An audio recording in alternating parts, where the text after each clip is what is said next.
One of the great pleasures of watching Columbo is that it's a welcome retreat from any kind of real-world controversy. In the few episodes where contemporary issues are addressed, it's done so obliquely and very few take offense. Unfortunately, in today's Echoes of Columbo, they put their foot in it. It's alright. It's quite alright. So let's see what the fuss is about over the one with Jeff Goldblum, A Case of Immunity.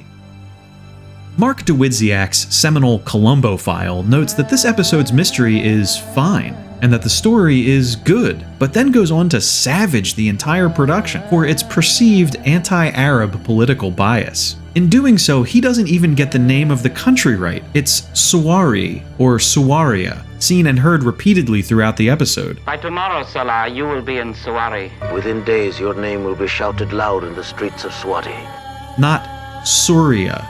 That's not nitpicking. It shows how Dawidziak and other critics' posturing completely misses the fine points of the show. Because what we have here is one of Peter Falk's best performances as Columbo in an episode that's magnificently acted, cinematically filmed, and expertly staged. A Case of Immunity was credited to writer Lou Shaw, although frequent series contributor Howard Burke claims this one is mostly his. Burke's other series credits touch lightly on contemporary issues like Vietnam and the Irish Troubles, but his treatment is light enough that controversy never touches By Dawn's Early Light or The Conspirators. So what's the difference in this case? According to Dawidziak, quote, Hassan becomes the obvious villain because he values traditional Arab ways. On what do you base that conclusion? I'd argue he becomes the obvious villain because he's a multiple murderer. Now, how can you say that? Answer with facts, sir. Dawidziak's second point, quote, Hassan dresses in traditional garb. The king wears a uniform. Well, that seals it. I mean, if there's anything Columbo teaches us, it's that a character's clothes are always a dead giveaway to their true nature. Right? I'd encourage folks to look at what the episode actually gives us, like the young king who wants his country to be a better neighbor. We cannot be blind to the changes happening all around us. Should we be against the king? Against the king? Or the friendly, idealistic student protesters with the UN Take Action signs? Oh, so they're for the king. Yeah, for the king. Are they on the wrong side? He doesn't realize how reactionary and tyrannical some of his government ministers are.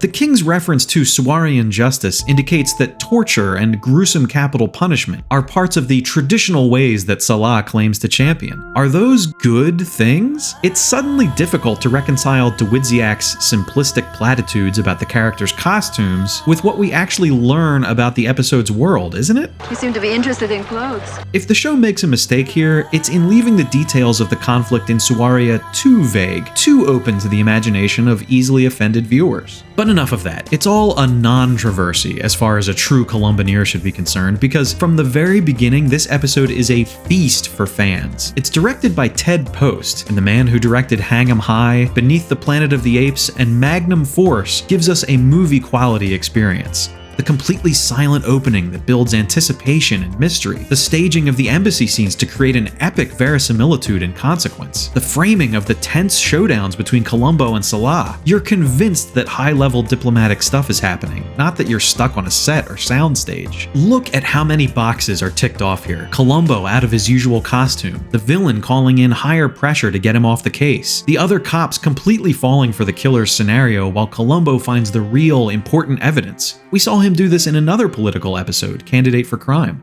The I know you did it scene. I want you to know that I know. Some episodes risk becoming a series of one-on-one dialogues. Here, Columbo drifts from Salah to the secretary, to the security guards, to the students, to the cops, and back. The episode is filled with fine set pieces, plunging us into a world of exotic elegance. A Case of Immunity also has moments we rarely see anywhere else, like a glimpse of the police commissioner. Could he be Assistant Commissioner Mark Halperin's boss? Or the scene where Columbo talks about people looking like murderers. And are you often right? Oh, 20% or so, if that. It features a lot more facial hair than we're used to, from the Suwarian embassy characters, to the student protester, the captain, the State Department guy, even the coroner. And if you're into echoes, boy does this episode have them. Pushing the car over a cliff was seen before in The Greenhouse Jungle, and again in Uneasy Lies the Crown. We see Columbo grossed out by eating snails, like when he eats squirrel in Swan Song. The contact lens clue here harkens back to Death Lends a Hand. Contact lenses. Switch to contact lenses. and looks ahead to murder a self-portrait. That first day on the beach, it was the contact lenses. Using a car at a garage to execute a crime, that's Etude in Black, and Mind Over Mayhem. And the mileage was noted. You know when you bring a car into a garage, they note down the mileage? Well, there's 3 more miles on the odometer. There were 34 additional miles. 9 miles more than when you brought it in. So I drove my own car from the gasoline station to the point that Habib had been killed. Drove that route from Mike's garage to Miss Wells' house. And from here to Nicholson's house, just about 3 miles. It measured 34 miles. Exactly 9 miles. Your persistence is simply not to be believed. A lot of the police characters are series veterans. Captain August was the guy in the ugly sweater in Murder in Malibu, and a different captain in Negative Reaction. Negative Reaction's Harry Lewis is also our bearded coroner, who also appeared as a friendlier, unbearded coroner in the previous episode. Captain Ortega is also Sergeant Rojas from Candidate for Crime. One of the Sahuarian guards is a producer in Make Me a Perfect Murder. Of course, the most important echo here is the ending, which involves someone taking off on a plane only to covertly return, again like Swan Song. But what kills A Case of Immunity, for me, is that it's a confession ending, and one where the bad guy only confesses because Columbo makes him fear for his life, like Strange Bedfellows. It's even framed the same way. Get some fancy lawyer to save you. Should you decide to repudiate your confession, He won't be saving you.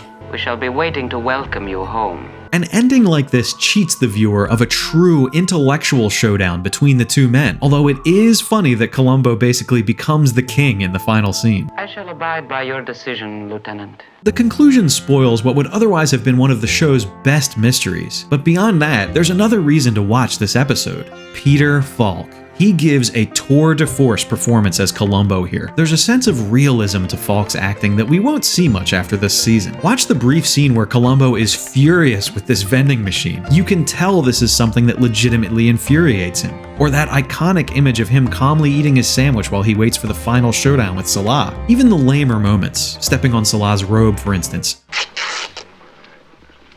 aren't overplayed as they would be later. Can you imagine the lame comedy music they'd use in a newer episode?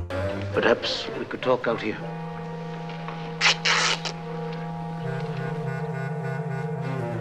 Often overlooked is Hector Elizondo's villain. He inhabits the role of Hassan Salah so much that when we see him in street clothes, looking more like a typical Columbo baddie, it's jarring. Even his little hand gestures help establish this exotic atmosphere. Elizondo and Falk are backed up by an array of supporting players who all nail their roles perfectly. It's hard to think of an episode with a more likable ensemble. Season 5 of Columbo dipped its toes into international waters, featuring a Mexican bullfighter, a CIA spy, an ex-Nazi on the run, and an Arab diplomat. But this is the closest we come to feeling the lieutenant has truly ventured into foreign lands, ironically without even leaving Los Angeles. So forget this episode's sullied reputation and lose yourself in an unexpectedly excellent mystery. And remember, banish the imposters. Are you crazy?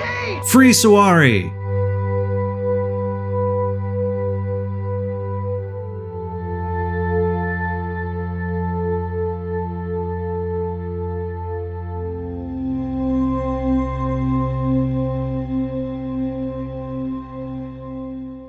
Perhaps so, Lieutenant, but the fact is I do have diplomatic immunity. Quite so, Hassan Salah. Just been revoked.